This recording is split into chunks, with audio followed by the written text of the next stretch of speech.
I failed my 2024 goals, but that's okay. Why, you might ask? Because I've learned a bunch of things by failing my goal this year. Now, with the end of the year coming, which is in about 3 days at the time I'm recording this, I found it necessary to reflect on the things that I learned this year and just be able to reflect on what I've done. So at the beginning of the year, I gave myself a quite ambitious goal, which was to get my first client for my freelance business. And obviously, I did not reach that goal. It was a very reachable goal. I definitely could have reached it, but honestly, I feel like I just didn't work hard enough. And I could have, if I worked a little bit harder, then maybe I could have gotten my first client, but it just didn't work out. And that's okay, because I ended up learning a bunch of things about how I do things, my energy levels, and just how I stay productive. More importantly, like the strategies that I use in order for me to stay productive while working. You know? So hopefully the things that I list will help you guys with your productivity and just self-improvement in general. So without further ado, first thing was my mindset and like my limiting beliefs. So your brain, no, not your brain, your body follows your brain.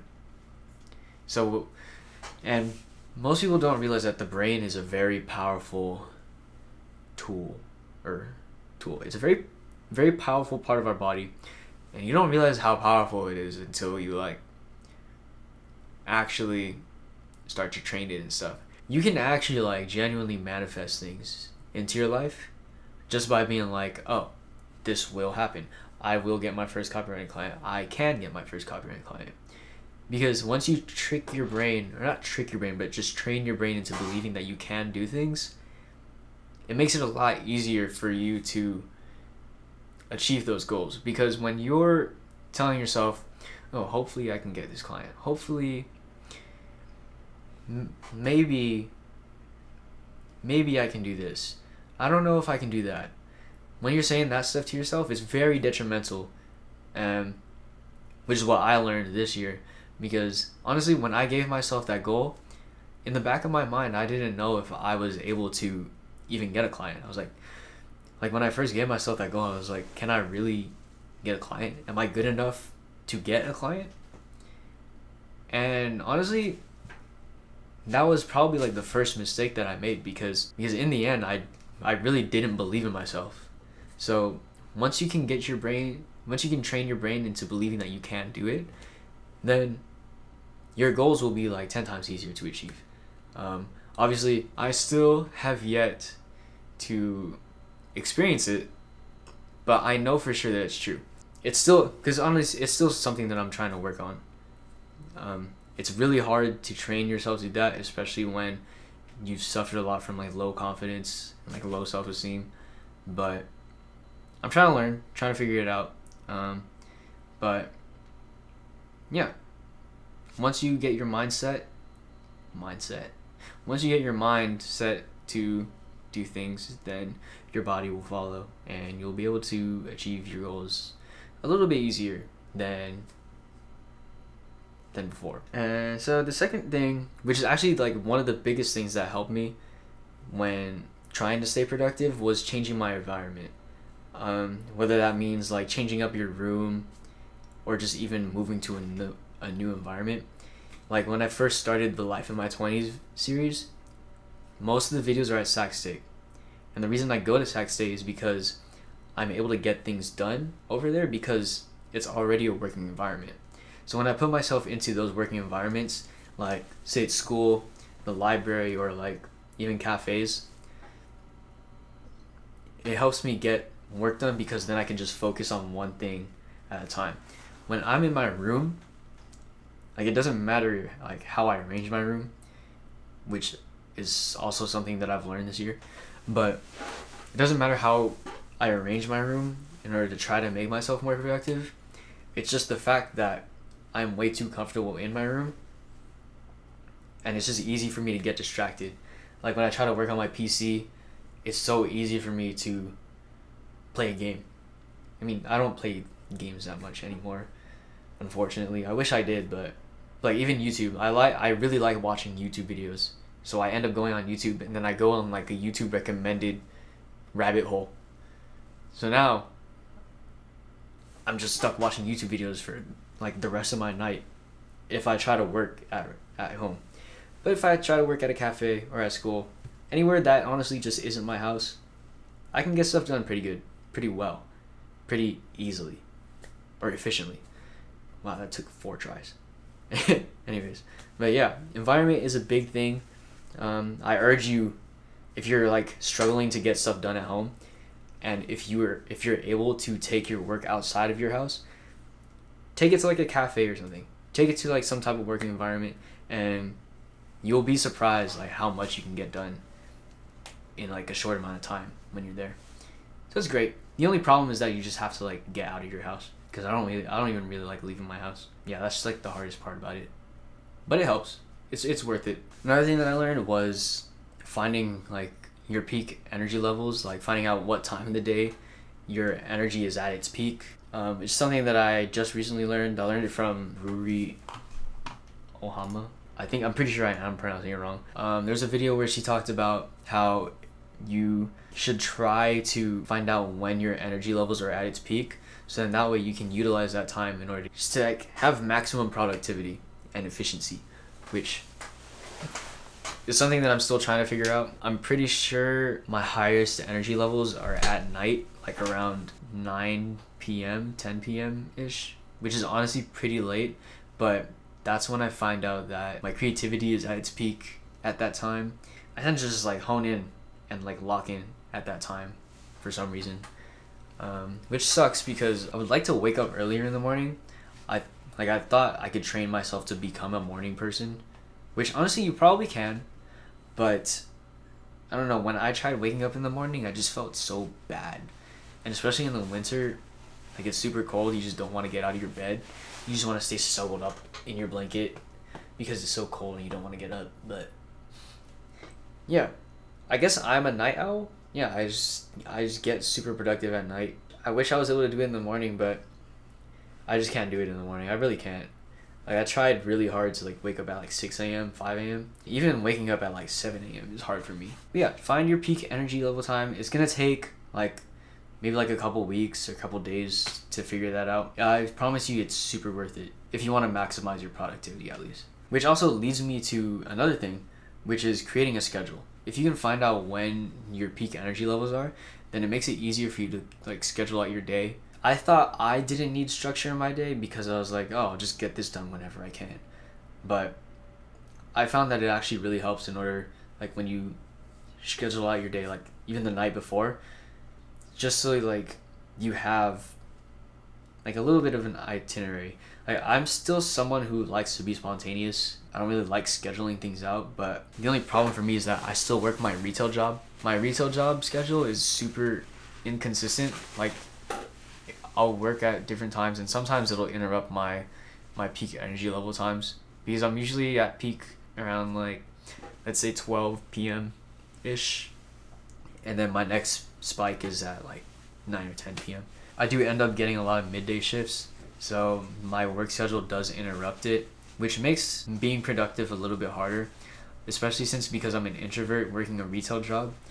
Interacting with people is very draining, and so by the time I get home, it's like I'm drained. Like I can't work anymore. Like even beforehand, I'll be like, oh, I have work today. It's really hard for me to get stuff done before I go to work, because it feels like for me, it feels like that whole day I'm just like waiting to go to work. Not because I'm excited to go to work, but because I feel like, I don't know, like I'm just like waiting. Like if you're scheduled to work at 12 and you wake up at 8, you have a lot of time to do stuff. Like even enough time to get ready for work and to do stuff in between. But it just feels like you can't, like you're paralyzed because of the fact that you work at 12. Like you're just waiting that whole time until you go to work. I don't know if you understand that That's like the best I could explain it. It's really, really annoying at times, but one of the last things I've learned is instant gratification. We live in a society. We live in a society that favors instant gratification. Like, thanks to social media, especially like TikTok, Instagram Reels and stuff, by scrolling, we get instantly gratified. Like, our brain just loves getting that dopamine rush every time. What was I talking about? I just started yapping, I'm not gonna lie. I forgot what I was gonna talk about. It's like really hard to train your brain into enjoying delayed gratification, which is the opposite of instant gratification.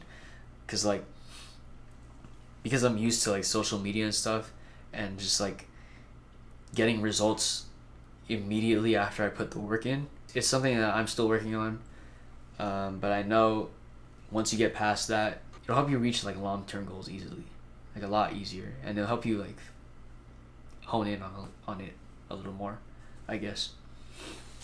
But yeah, even though I didn't reach my goals this year was honestly like really great. I've met some pretty great people, new people. I've made new friends, and I've had like really great opportunities, especially for like my videography stuff. I filmed my first wedding this year, which was super cool. I was able to work behind the scenes for a couple of short films in the Bay Area, so that's also pretty cool. I'm grateful that I had that opportunity as well. And this YouTube thing, like, I've found my underlying reason like why I want to do this, you know? And it makes me more motivated to put out more content and just stay a lot more consistent with it than before.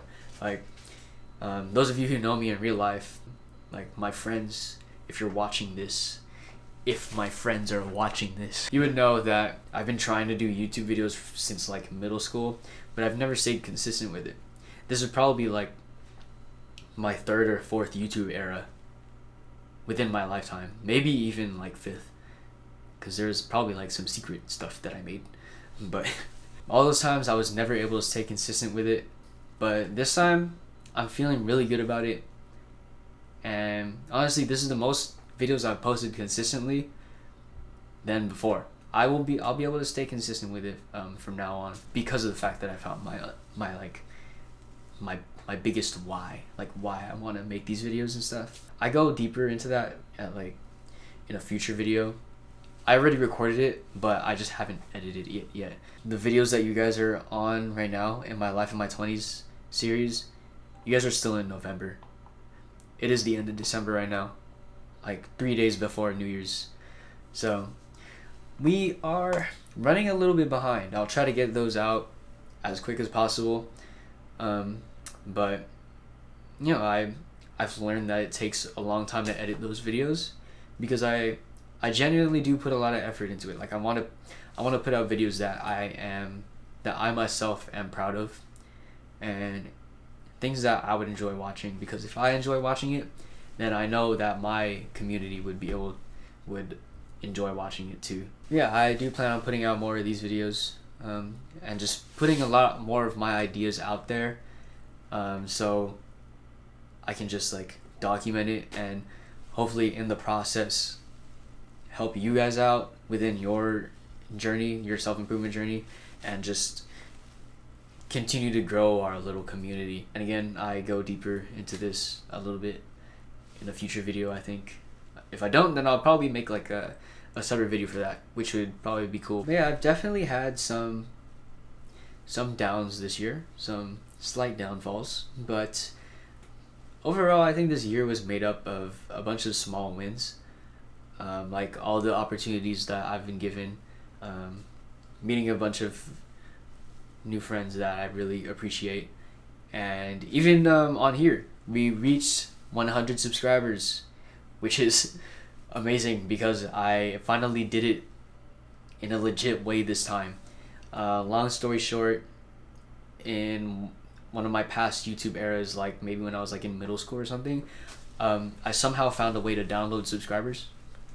I think that was when I would make like Call of Duty cutcoms, like how FaZe did it.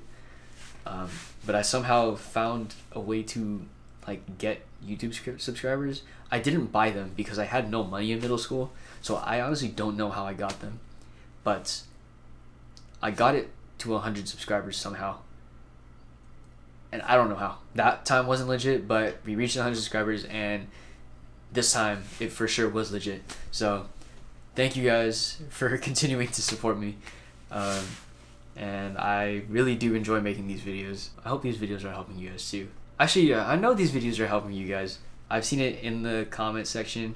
I see your guys' support in the comment section and seeing how I've been able to help you guys, so that's pretty cool. It's always cool to read those comments because that's like one of the main things why I enjoy posting, is because I just enjoy helping people. Like being able to read in the comment section that I've helped someone with their productivity, it's kind of mind-blowing to me. Like it makes me feel great, but it's also like mind-blowing because like, wow, I'm able to help someone across the world like through the internet with their own productivity and with their self-improvement. So it's super cool. It's super cool. Yeah, with that being said, I think 2024 low-key was my year.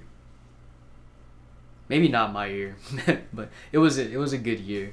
But yeah, I'm like forever grateful for the people that I've met, forever grateful for the people that have stuck around with me throughout my whole journey, and just forever grateful for you guys who continue to support me with these videos, and it really motivates me to continue putting out more. Yeah, even though this year was great, I want to make 2025 even greater, and that's why I made this video, because just so I can speak about the things that I've learned, so that way when I go into next year, I can come into next year even better, even more productive, even awesomer. Yeah, I'll do exactly that. Just some final thoughts. I think I'm gonna post this on TikTok, but so if you're on TikTok and you made it to the end of this video, comment comment the lip bite emoji. Actually, YouTube and TikTok, maybe Instagram Reels. I don't know if I'm putting this on Instagram Reels, but for sure YouTube and TikTok, comment the lip bite emoji, or if you really want to be like serious and like not ruin the mood with the lip bite emoji, you can like put in things that you've learned by yourself this year, and things that have helped you stay productive throughout the year, and what you're gonna and how you're gonna use it to improve in 2025 and just make 2025 a good year for yourself. TikTok has been pretty bad at pushing my videos through the algorithm, so I don't really expect anyone to watch it on TikTok. But if you're watching it on TikTok, hey, what's up? I don't know if TikTok's gonna get banned. I'm pretty out of the loop right now, so I don't know how long this video is gonna stay on TikTok, or how long TikTok is even gonna survive. So if TikTok is no more, follow or subscribe to me on YouTube. It'll be in the link in my bio. I'm trying to build a very close community with everyone, and just like trying to improve myself and helping everyone else improve themselves as well. Hopefully I can get a video out next year, or not next year, well technically next year, next week I meant, but I'm still working on like this client project that I have to get out, so I don't know how long that's gonna take me. So maybe I'll take a break next week. I'm sorry for not uploading last week because I was still working on that client video, but yeah, hopefully I'll be able to finish that quick and then put out my next Life in My 20s video. My goal was to post weekly by the end of the year. Obviously I failed that. Like, this is not just like another era that I'm having, like another phase. I'm really gonna consistently upload, not like scheduled consistently, but like just know that I will have a video out eventually. But yeah, if you enjoyed this video, like and subscribe. I kind of want to make more of these talking head videos. I don't know if I want to put more of like my film knowledge to use with these videos, like me acting out whatever I have in the script. Yeah, I really enjoy these videos because I'm trying to make it less edited as possible. Like, obviously there's gonna be jump cuts when there's dead space in between each, like this, like that silence, because honestly I don't want you guys to be sitting there and I'm just like staring at you guys like menacingly like this, because it's really awkward just like having like eye contact like this, because you're like, you guys are waiting for the next thing that I'm gonna say, but it just doesn't come out. But anyways, I do enjoy watching these type of videos, so I wanted to make one of my own. This is more so like the actual journal aspect of my channel. So this is, I don't know if I said this already, but this is the new series, Conversations with My Camera. So I have two different playlists. I have Conversations with My Camera. This is probably the first video, and then the Life in My 20s. Yeah, super cool. I'm really excited to make more of these videos because I don't like writing things down, so I just rather speak about it. So yeah, this is my video journal, Conversations with My Camera. Honestly, I'll like test it out on my next Conversation with My Camera video, just so you don't like have to like stare at my face the whole time. But I like this because it's like having a conversation with my friend. Like, you guys are my friends, and I'm having a conversation with you guys. Anyways, I'm just rambling. I'm just yapping. I'll see you guys next week, hopefully, or in 2 weeks. Happy New Year, by the way. If you're... Well, I'm gonna... Happy New Year. I'll see you guys in the next video. Goodbye.